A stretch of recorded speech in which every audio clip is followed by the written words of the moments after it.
দিল্লিতে গেরুয়া ঝড় পদ্মকাটায় নাজেহাল ঝাড়ু বাহিনী এবং সেদিক থেকে কিন্তু কংগ্রেসই কোনোভাবে খাতাই খুলতে পারলো না। একাই সংখ্যাগরিষ্ঠ দল বিজেপি 27 বছর পর দিল্লিতে সরকার গঠনের পথে গেরুয়া শিবির অনেকটাই পিছিয়ে। এখনো পর্যন্ত কেজরিওয়ালের আপ খাতাই খুলতে পারলো না কংগ্রেস।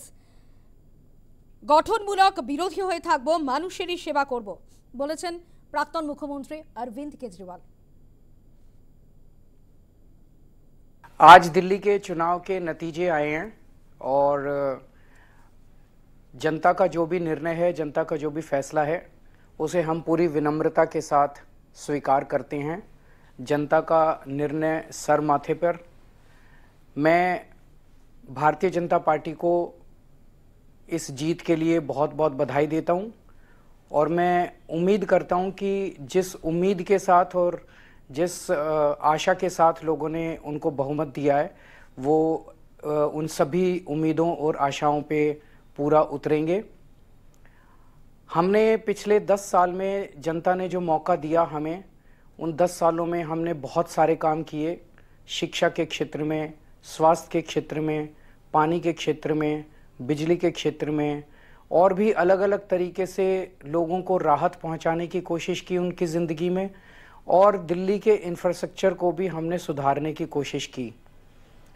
अब जो जनता ने हमें निर्णय दिया है, हम न केवल एक कंस्ट्रक्टिव ऑपोजिशन का रोल निभाएंगे, बल्कि हम समाज सेवा, जनता के सुख दुख में काम आना, व्यक्तिगत तौर पे जिसको भी जो ज़रूरत होगी, हम लोगों के सुख दुख में हमेशा काम आएंगे।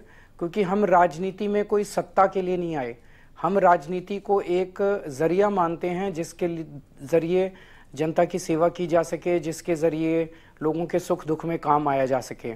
वो काम हम करते रहेंगे और हमें आगे भी इसी तरह से जनता के सुख दुख में काम आना है। मैं आम आदमी पार्टी के सभी कार्यकर्ताओं को बहुत बहुत बधाई देना चाहता हूँ। वो बहुत शानदार चुनाव लड़े, बहुत मेहनत की, उन्होंने बहुत कुछ सहा इस पूरे चुनाव के दौरान। उन्होंने बहुत शानदार चुनाव लड़ा। इसके लिए मैं उन सबको, सभी कार्यकर्ताओं को बहुत बहुत बधाई देना चाहता हूँ। আমরা জানি যে দিল্লি বিধানসভা ভোটে ইন্দ্রপতন হয়েছে, জোড়া ইন্দ্রপতন। সেখানে অরविंद কেজরিওয়াল যেমন রয়েছেন তেমনভাবেই মনীষ সিসোদিয়া, তিনি জাংপুরা কেন্দ্র থেকে পরাজিত হয়েছেন। কিন্তু একমাত্র মুখ রক্ষা বলতে আতিশি মারলেনা। তিনি কি বলেছেন শোনাবো।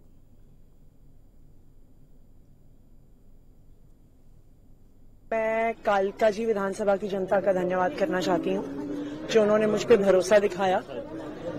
मैं अपनी पूरी टीम का धन्यवाद करना चाहती हूँ जिन्होंने बाहुबल, गुंडागर्दी, मार पिटाई का सामना भी करते हुए जमीनी स्तर पे मेहनत करी और जनता तक पहुंचे। बाकी दिल्ली की जनता का जनादेश है, हमें जनादेश स्वीकार है। ये मैं अपनी सीट जीती हूँ, लेकिन ये जीत का समय नहीं है, ये जंग का समय ही है। जंग जारी रहेगी भारतीय जनता पार्टी के खिलाफ, उनकी तानाशाही और उनकी गुंडागर्दी के खिलाफ। आम आदमी पार्टी हमेशा गलत के खिलाफ लड़ती आई है और हमेशा गलत के खिलाफ लड़ती रहेगी। অর্থাৎ দুর্নীতির বিরুদ্ধে তাদের লড়াই চলবে, এমনটাই জানাচ্ছেন বর্তমান তথা বিদায়ী মুখ্যমন্ত্রী আতিশি মারলেনা। অন্যদিকে স্বাতি মালওয়ান আপ নেত্রী, তিনি কি জানিয়েছেন শোনাবো।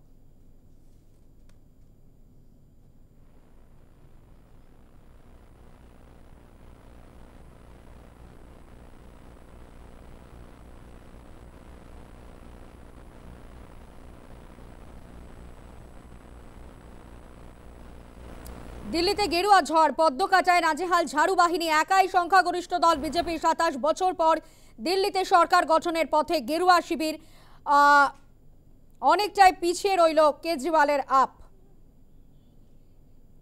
অন্যদিকে খাতাই খুলতে পারল না কংগ্রেস। কেজরিওয়াল থেকে শুরু করে সিসোদিয়া, সত্যেন্দ্র জৈন, একের পর এক বড় নেতা ধরাশায়ী হলো দিল্লিতে।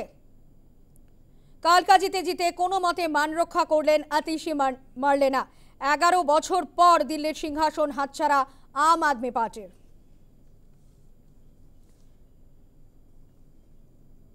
অন্যদিকে আপনারা জানেন যে আন্না হাজারে তিনিও কিন্তু প্রতিক্রিয়া দিয়েছেন এবং তিনি বারবারই বলেছেন যে প্রার্থীর জীবন নিষ্কলঙ্ক হলে সেখানে কিন্তু বিশ্বাসযোগ্যতা বাড়ে। কি বলেছেন আন্না হাজারে, শোনাবো। मैं पहले से बताता कि चुनाव लड़ते समय उम्मीदवार का आचार शुद्ध होना, विचार शुद्ध होना, जीवन निष्कलंक होना, जीवन में त्याग होना और अपमान करने की शक्ति होना, ये गुण अगर उम्मीदवार में है तो मतदारों को विश्वास आता है ये हमारे लिए कुछ करने वाला है।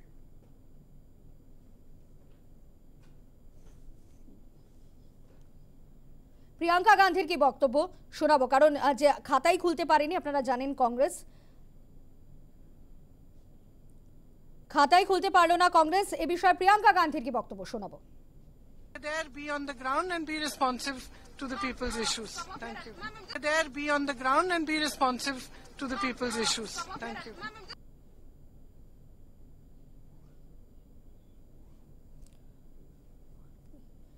মনোজ তিওয়ারির বক্তব্য শোনাবো।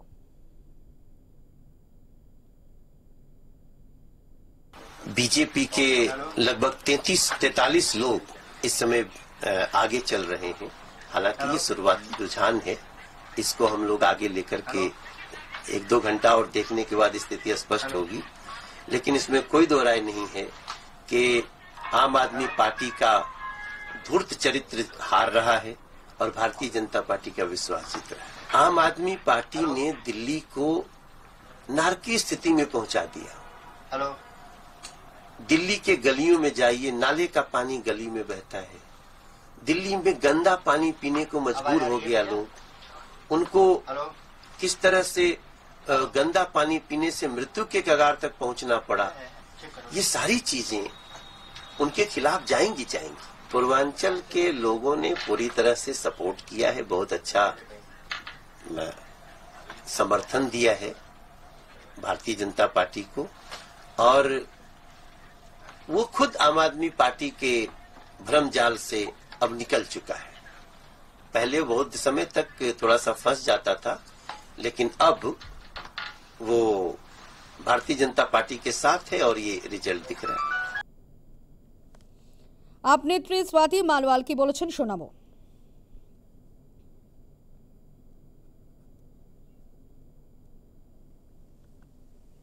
किसी का भी बहुत दिन तक नहीं टिकता। आज जो दिल्ली में अरविंद केजरीवाल जी के साथ हुआ है वो इसी बात का पूरी तरीके से प्रमाण है। अरे घमंड तो रावण तक का चूर चूर हो गया, तो अरविंद केजरीवाल जी क्या चीज है। और इतिहास गवाह है कि जब जब किसी भी महिला पे वार हुआ है तो भगवान ने उन वार करने वालों को बहुत बड़ा दंड दिया है। लोग, दिल्ली की जनता ये सब देख रही है और साथ में वो देख रही है कि किस तरीके से दिल्ली आज कूड़ेदान बन गई है। सड़कें टूटी पड़ी हैं, कूड़ा जगह जगह पे पड़ा है, नालियां ओवरफ्लो कर रही हैं, गंदा सड़ा हुआ बदबूदार पानी लोगों के घरों में आ रहा है या फिर पानी आ ही नहीं रहा है।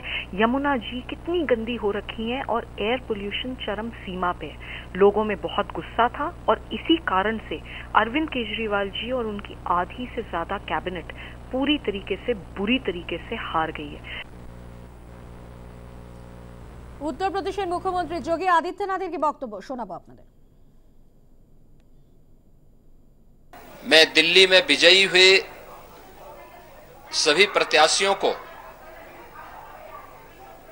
भारतीय जनता पार्टी के सभी कार्यकर्ताओं को हृदय से बधाई देता हूं। और आदरणीय प्रधानमंत्री जी, भारतीय जनता पार्टी के राष्ट्रीय अध्यक्ष आदरणीय श्री जेपी नड्डा जी, दिल्ली में झूठ और लूट की राजनीति पर पूर्ण विराम हुआ है। अब हमारा राष्ट्रीय राजधानी भी विकास, सुशासन और लोक कल्याणकारी योजनाओं का सही लाभ दिल्ली वासियों को प्रदान करने में सफल होगा।